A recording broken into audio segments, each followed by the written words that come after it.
मैं कहा कैसे मिजाज सर? मैं बिल्कुल ठीक मुस्तफ़ा, आप सुनाइए। अल्लाह का शुक्र sir. To begin with sir, हमारे ज़फ़र मिर्ज़ा साहब आए थे ईद के दूसरे दिन, तो उन्होंने कहा कि जनाब अगर यही सिचुएशन रही ना तो फिर हमें जो है ना लॉकडाउन जो है वो वापस करना पड़ेगा।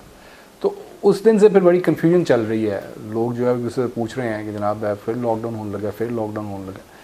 तो अब जब हमने आसानी ले आए हैं, उसको हमने सॉफ्ट कर दिया है बहुत, तो अब क्या वापस हम दोबारा उस तरफ जा सकते हैं? सख्ती के साथ जो है वो दोबारा से लॉकडाउन या खुदा न खास्ता कर्फ्यू की सिचुएशन बन सकती है यहाँ? ये डॉक्टर ज़फ़र मिर्ज़ा को हटा दिया गया? नहीं सर, मौजूद हैं। तो अभी प्राइम मिनिस्टर के एडवाइज़र ही हैं? अभी ठीक ठाक एडवाइज़र है, उनसे वो वापस ले लिया गया है, जो उनके इख्तियारात थे ना वो पैसे से खर्च करने के, वो उनसे वापस ले लिए गए हैं। लेकिन है तो इक़्तिदार में ही ना, खान साहब की बैड बुक्स में तो नहीं गए अभी?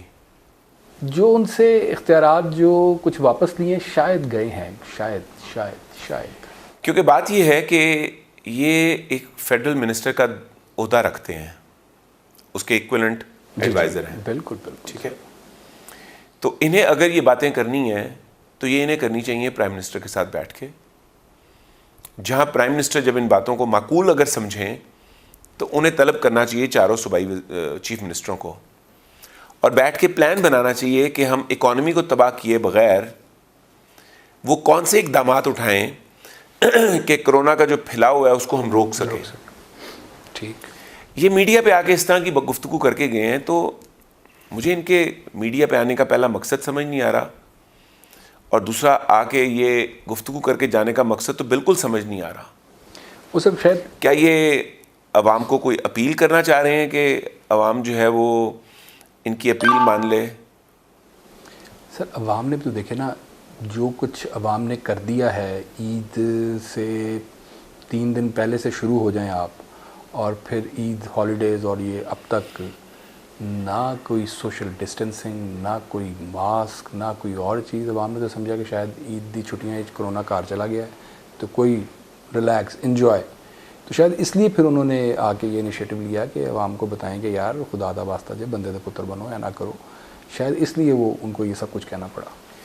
देखें, पहली बात यह है कि दोबारा लॉकडाउन नहीं हो सकता, और अगर किसी के जहन में ये गलत फहमी है तो वो निकाल दे, चाहे वो प्राइम मिनिस्टर क्यों ना हो। प्राइम मिनिस्टर अगे ही नहीं चाहता जी वो तो बेचारा, क्योंकि आपकी मईशत इस वक्त जो है ना वो ICU से निकल के वेंटिलेटर पे आ गई हुई है। अल्लाह। और वेंटिलेटर पे मौजूद जो आपकी मईशत है ना, इसको आप मज़ीद वेंटिलेटर का स्विच बंद करेंगे तो मर जाएगी। आपको तो मेहनत करना है कि इसको वेंटिलेटर से हटा के दोबारा ICU के लेवल पे लाया जाए। नहीं, हमें तो बताया जा रहा था कि जनाब ICU से हम इसे वार्ड में ले आए हैं। देखिए, वो गुफ्तगू करने वाले जो वज़ीर थे ना असद उमर, उन्होंने इस तरह की बातें समझाई थी हमें कि पहले ICU में थी, अब हम वार्ड में ले आए हैं। जब ICU में थी तो 5.8% तरक्की कर रही थी, वार्ड में आके उसने तरक्की 1.9% पे रह गई।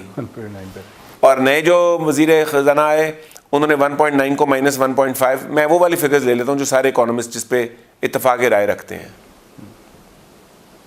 यानी कि माइनस में तो फिर वाकई वेंटिलेटर ही है ना, ये तो फिर अब इसमें तो कोई, एक तो हम माइनस पे हैं, दूसरा हमारे यहाँ इस वक्त कैश का सीरियस शॉर्टफॉल है, इकोनॉमी से कैश निकल गया है, तो लोगों की बाइंग पावर टूट गई है। कैश किधर गया? बैंकों में फ्रीज हो गए, यानी कि जब आप सर्कल बंद कर देते हैं वो। देखिए, इस कमरे में 10 लोग बैठे हैं, हर एक के पास 1-1 लाख रुपया है। अगर सब लोग अपना अपना लाख रुपया सेव करके बैठ जाएं तो कोई इकोनॉमी चलेगी 10 की?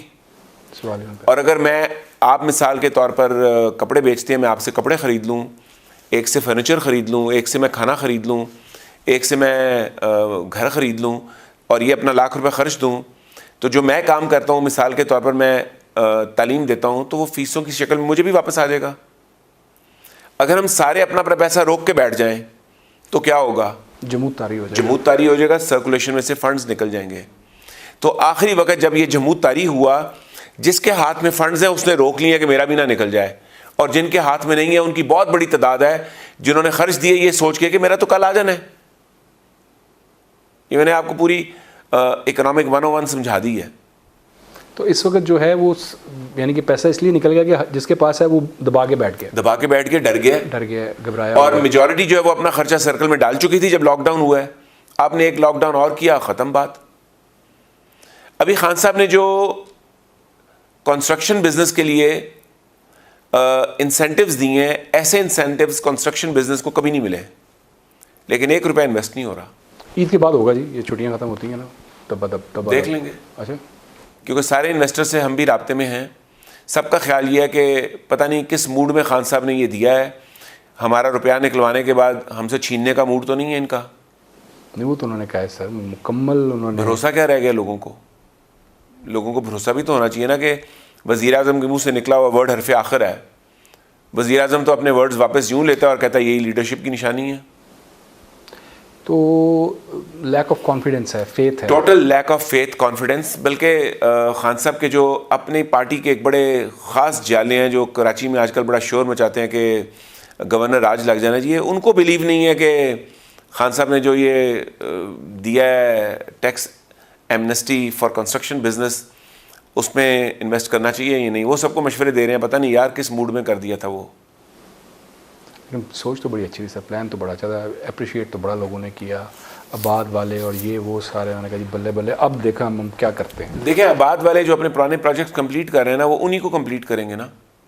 ठीक है, चले उसमें आप लोगों में फेथ और ट्रस्ट पैदा करवाएं, सारे लोग इस काम पे लग जाएंगे, इकोनॉमी घूम जाएगी। उसके अंदर जो है वो ये इस तरह के बयानात नहीं आने चाहिए कि हुकूमत को नहीं पता कि उसने लॉकडाउन करना है या नहीं करना। ये बयानात तो जिसे कहते हैं बिजनेसमैन को डराने की आखिरी लेवल है। हर बंदा अपना बिजनेस रोक के बैठ जाएगा, यार कंस्ट्रक्शन ये अगर लॉकडाउन हो गया तो मैंने क्या करना है, मेरा पैसा मेरे घर में ही रहने दो। तो फिर जो अवाम जिस तरह खेल रही है कोरोना वो उनको खेलने देना चाहिए। फिर अब जो है हुकूमत कुछ नहीं कर सकती। देखिए, हमने जब स्मार्ट लॉकडाउन के प्लान्स दिए थे, इन्होंने वर्ड स्मार्ट लॉकडाउन तो पिक कर लिया, लेकिन वो स्मार्ट लॉकडाउन होता क्या है उसको पिक नहीं किया। स्मार्ट लॉकडाउन में आप सिर्फ एक ही काम करना था कि अपनी पॉपुलेशन का जो नाजुक तबका था उसको प्रोटेक्ट करना था। आपने उसे प्रोटेक्ट किया कोई नहीं, सभी को छोड़ दिया है, मज़ार भी खोल दिए हैं, और मज़ारों में ज़्यादा आपको पता है जाते भी बूढ़े हैं। बुजुर्ग जो है जवान भी जाते हैं, लेकिन बुजुर्गों का ऑब्वियसली बुजुर्गों का रुझान ज़्यादा होता है मज़ारों पे, वो ज़्यादा होता है।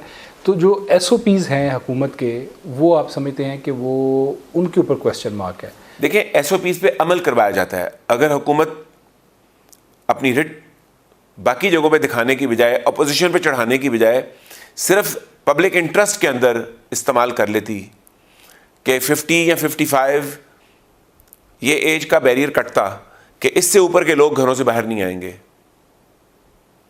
और लोगों को एजुकेट किया जाता है। आज पाकिस्तान के अंदर ज़्यादातर लोग तो बिलीव ही नहीं करते कोरोना कोई चीज़ है।